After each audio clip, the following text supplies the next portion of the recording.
Hello Brovers, ini kayaknya agak telat ya. Kayaknya bakal gue upload kalau nggak hari Jumat atau nggak hari Sabtu gitu ya guys ya. Tapi ya maaf gitu, intinya telat. Dan ini gue recordnya tuh pagi-pagi gitu ya guys, karena habis langsung nge-batch 2 episode Daredevil Born Again yang ini gila. Skut parah cuy, asli legit. Anjir. Salah satu serial superhero terbaik emang Daredevil tuh. Mau sebusuk apapun Daredevil ya Daredevil tetap Daredevil gitu. Jadi emang sekeren itu gitu. Dan ini ceritanya sangat-sangat relate ya guys ya. Kalau yang Born Again ini anjir. Ini bakal ada jokes-jokes pinggir jurang, tapi ya semoga aja aman-aman aja ya. Tapi intinya ini ceritanya relate sekali guys. Karena Daredevil itu sangat dibutuhkan di Konoha guys sepertinya. Banyak korup gitu kan ya. Banyak hal-hal yang aduh, pokoknya suram gitu kan ya, dan butuh memang penegakan hukum seperti Daredevil ini. Bahkan tidak perlu pakai caranya Daredevil, harus pakai caranya Frank Castle gitu. Basmi permanen. Yaudah tanpa berlama-lama lagi, Hikuzo, welcome back to Cliponix.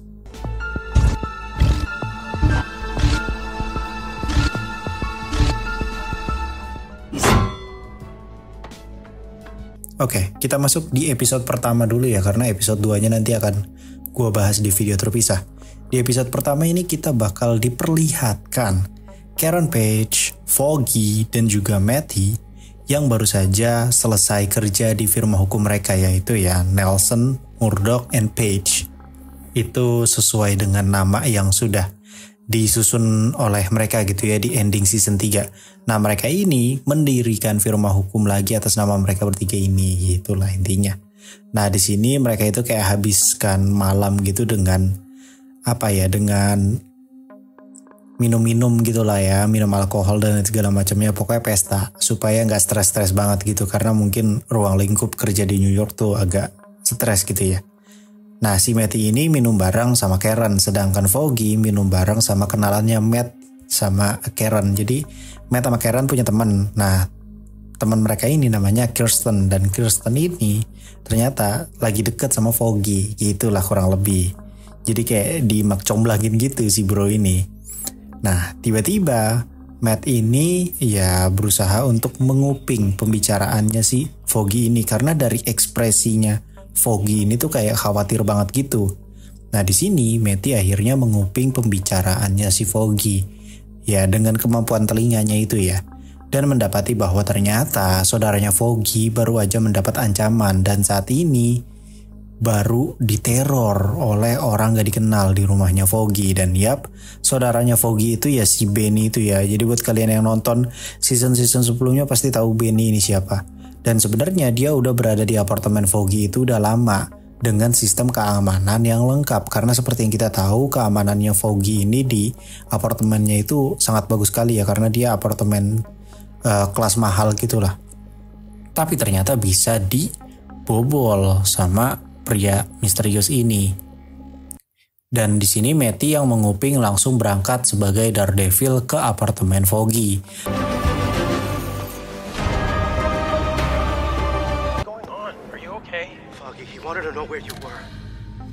Namun di tengah jalan terdapat plot twist nih. Ternyata Benny ini diteror ke apartemennya si Foggy ini cuman buat diinterogasi mengenai lokasi Foggy sekarang. Dan ya faktanya pria tersebut bukan mengincar Benny, tapi mengincar Foggy. Matty yang mendengar hal tersebut langsung bergegas ke lokasi bar tadi, namun dia telat karena ternyata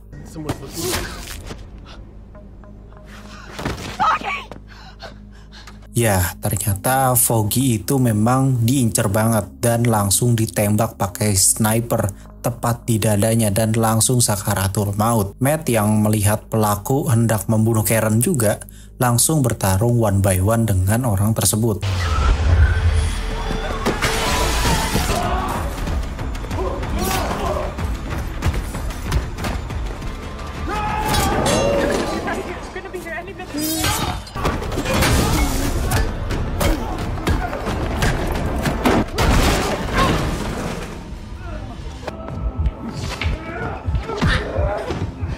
Adegan pertarungannya cakep banget cu, sumpah asli the real.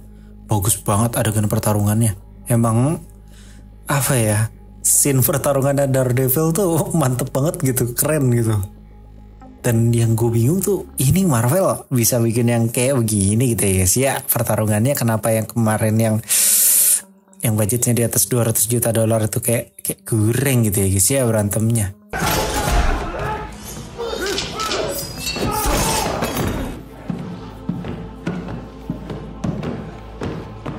Pertarungan mereka sampai berada di rooftop guys, di rooftop bar tersebut gitu ya. Dan itu berantemnya tuh kayak one take non-stop gitu cuy.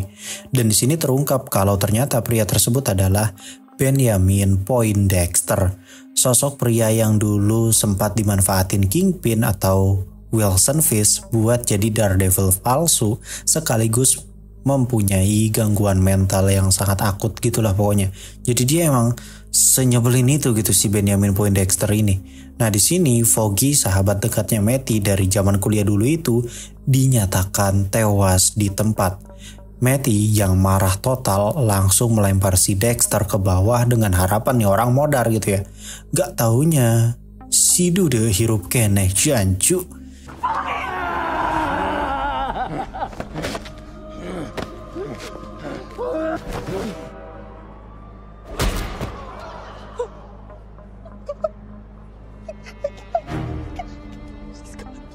Dan di sini identitasnya Matty itu ketahuan oleh si Cherry, salah satu penyidik kepolisian gitu, cuman dia sudah pensiun. Dan pada saat pensiunnya itu dia malah mendapati bahwa ternyata Daredevil selama ini adalah Matty gitulah kurang lebih.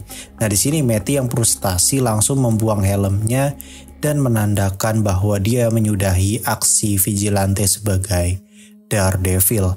Ini karena bisa saja nanti orang terdekatnya lagi jadi korban gitu ya selain si Foggy ini.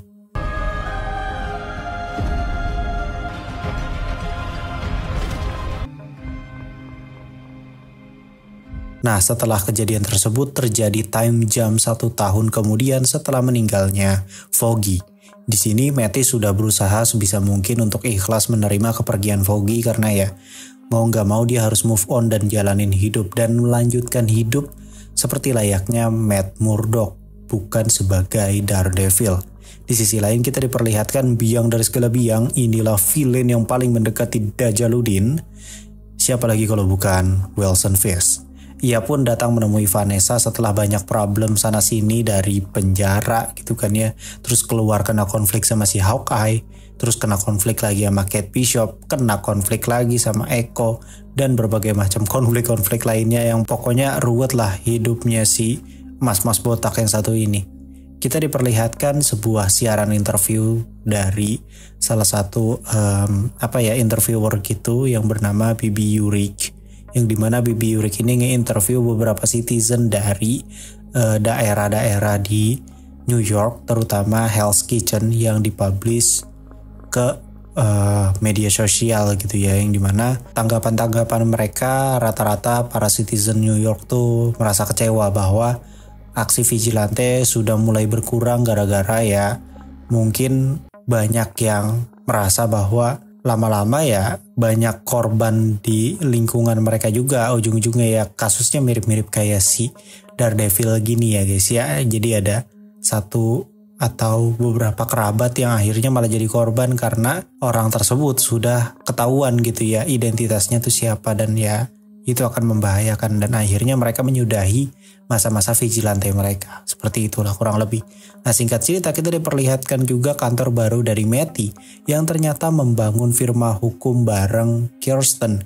Nama firmanya itu sendiri adalah Murdock dan McDuffie. Ternyata hari ini merupakan sidang penetapan tersangka soal pembunuhan Foggy Nelson yang dilakukan secara random oleh si Dexter. Iya binatang anjir sumpah nih orang. The real manusia binatang. Binatang kayak gak gini gitu loh. Singkat cerita Dexter dijatuhi hukuman seumur hidup tanpa persyaratan kebebasan. Gelo.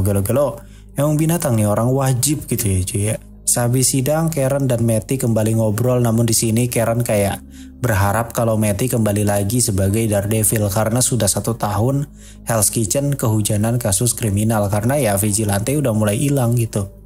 Di sini Mattis sudah mulai sadar bahwa Hell's Kitchen butuh sosok vigilante lagi karena perkataan Karen dan patahan tanduk yang diberikan oleh Karen.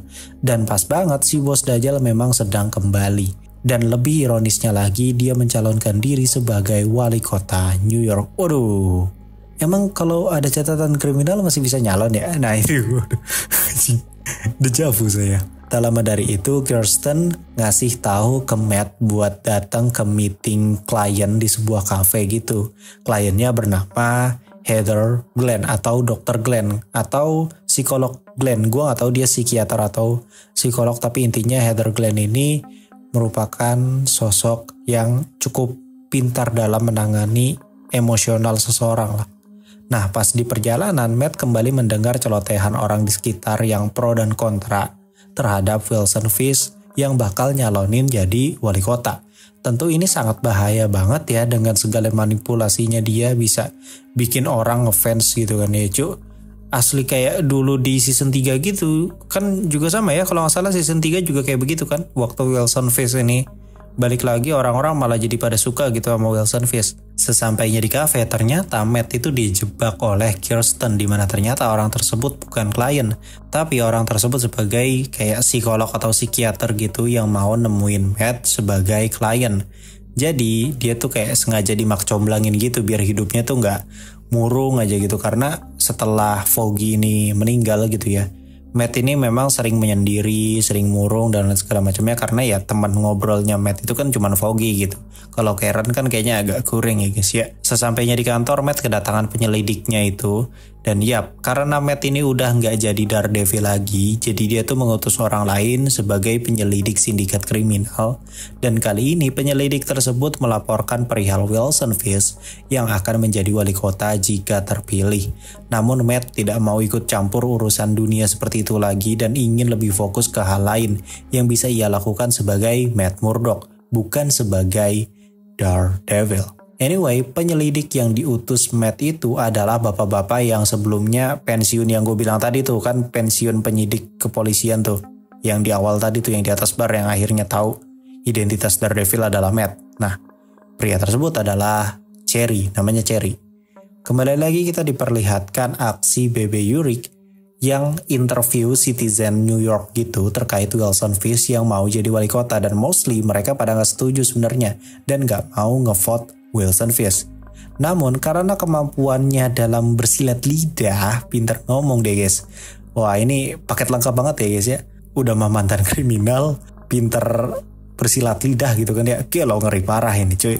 Dan bener aja gak butuh waktu lama bagi Wilson Fisk untuk mendapatkan banyak pendukung di New York. Suatu hari si Matt ini akhirnya ketemu dengan Wilson Fisk untuk ngajak dia nongki gitu sambil ngobrol. Dan tentunya di sini kondisinya Wilson itu udah tahu ya kalau Matt itu adalah Daredevil. Di sini akhirnya Wilson ngasih tahu kalau dia itu udah banyak banget ngalamin tragedi buruk yang berdampak pada perubahan prinsipnya. Nah sekarang dia pengen jadi wali kota lalu membasmi kriminal serta vigilante. Yap, vigilante akan disahkan sebagai tindakan kriminal tingkat tinggi yang akan berakibat fatal pada pelakunya. Dan tentunya ini sebenarnya personal ya, ke arah Matt, karena Matt itu sebagai Daredevil. Malam harinya Wilson Fisk dinyatakan menang ternyata cuy, dan resmi menjadi wali kota New York. Yang tentu ini bakal membuat perubahan besar karena vigilante akan benar-benar ditindak tegas. Dan tentunya malah jadi standar ganda.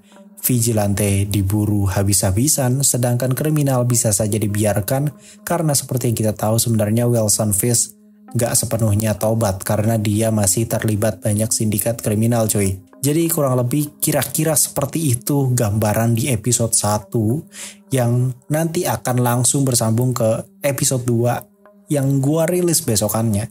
Jadi bakal gua jeda sehari-sehari gitu ya guys ya. Hari ini episode 1, besok episode 2 langsung ditabrak gue rilis gitu ya. Terima kasih yang sudah nonton, langsung pantengin aja channel ini dan langsung subscribe, aktifkan loncengnya. Karena kalau gue yang bahas tuh pokoknya beda gitu ya guys ya. Banyak satir-satir. Ya mau gimana ya guys ya, harus tampil beda guys. Kurang lebih sebegitu dulu lah ya. Gue Clip on X pamit undur diri and welcome, see you next time. Kita lanjut ke episode 2, besokannya gue rilis.